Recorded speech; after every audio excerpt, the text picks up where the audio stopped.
I'm sure you're wanting to know why I'm standing in my kitchen flat ironing my hair, because the lighting's terrible in the bathroom. Anyway, I already used this a little bit this morning, just so that I can get rid of all the frizz, and I wanted to show you how I use it the rest of the way. My first impressions are that this takes fewer passes to get my hair straighter than the run-of-the-mill flat iron that I used before.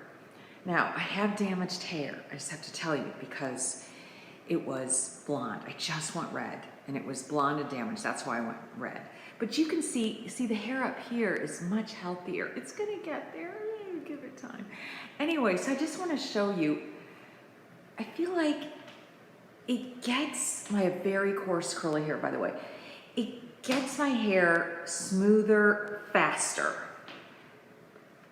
Now, is it gentler on your hair? Does it protect your hair more? It is supposed to. I feel like I need to give it more time to determine that.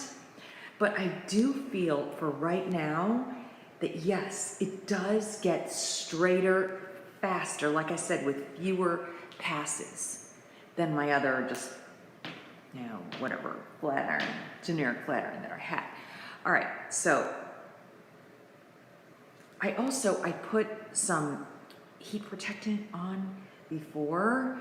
So yeah, I gotta keep going a little bit more. I don't wanna damage my hair further.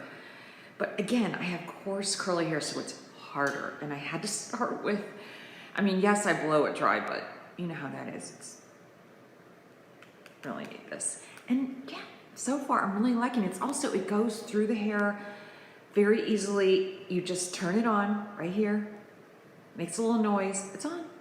And I waited a few minutes, good to go. So yeah, so far so good.